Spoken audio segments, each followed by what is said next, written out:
Hey, what's up? I'm Ashley and I am a color art and dance educator with over 10 years of experience. And we're gonna talk about what you can do if you don't have your drill yet.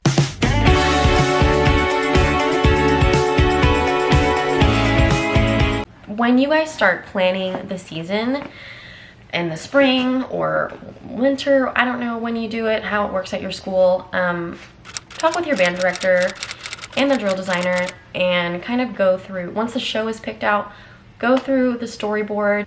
Everyone needs to be on the same page about what it is that they're trying to do with the storyline. If it's not a story, then, you know, each movement, what have you. Get on the same page about how you plan to portray the idea of the message of the show. And that way, once you don't have drill, you can continue to come up with choreography that you can kind of plug in later on and you can tweak and things like that.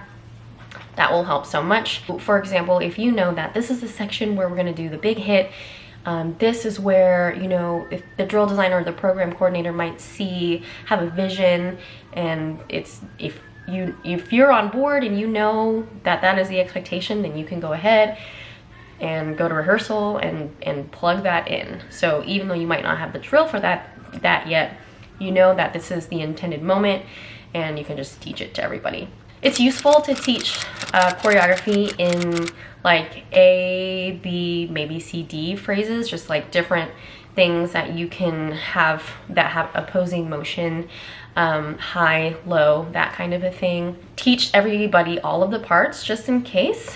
That way they already know it and all you have to do is like plug and play. Okay. Number 2, create reusable phrases that you can plug in. So sometimes these are not going to be directly musical to the 8th note. Like when you have phrases that you just kind of plug in, sometimes they're going to be musical, but sometimes they're not. But if you have the music already, like there's a good chance you already know what the music is. Choreograph different phrases based on where the music is taking you.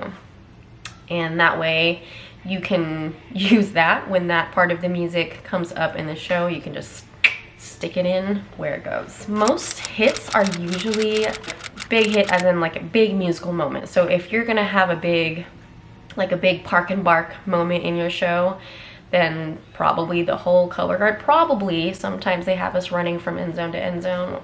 You can probably assume that you're gonna also be standing still, so that's when you can do your bigger tosses, your tricks, your big leap, whatever it is that you plan on inserting in there.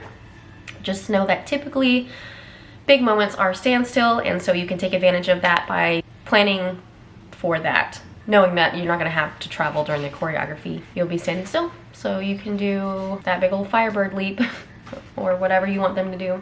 Create a motif. So let's say if your show is about sirens, I don't know, like the Sea Lady. If your show is going to be about sirens, then maybe you can do some research on the history of sirens. Maybe you can just kind of just start doing your research, start digging and see what comes to mind, what motions come to mind. And when you start improvising, you can keep, you know, certain little quirks here and there.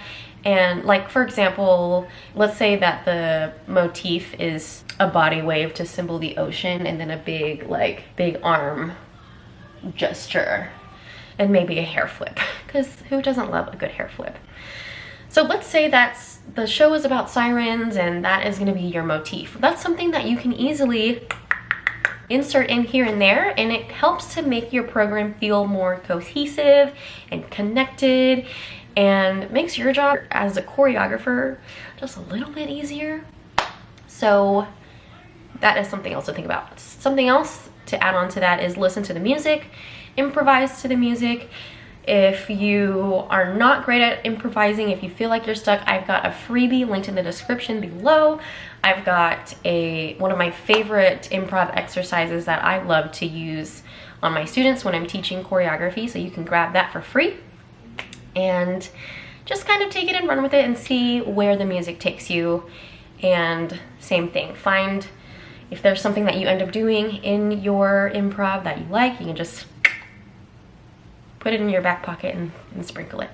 Keep it simple and achievable. Don't worry about being the best choreographer in the world, especially if you are a brand new director. There's so many different things you need to do to just keep yourself afloat, so don't put that burden on yourself. Choreograph something that's gonna be clean, simple, achievable. You can challenge them and yourself with more nuanced things and harder skills when they have like standstill moments or maybe like a rifle feature or what have you. Save that for when you know you're gonna have more time for them to work it out. I think a lot of young directors are really excited and aspirational, and they want to be the next, Michael Gaines, Scott Chandler, Michael James.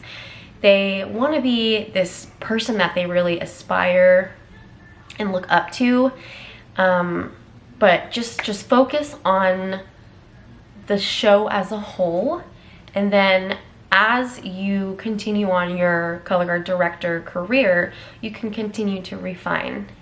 So I've kind of talked about this earlier about the reusable phrases, but A and B phrases are your friend, and not only that, but like incorporating ripples or contagions, A and B parts, so that you can keep things interesting and musical and have variety and have texture. And it allows you to, it just takes up more choreography space if you use those tools. And just trust me on this one. Use them.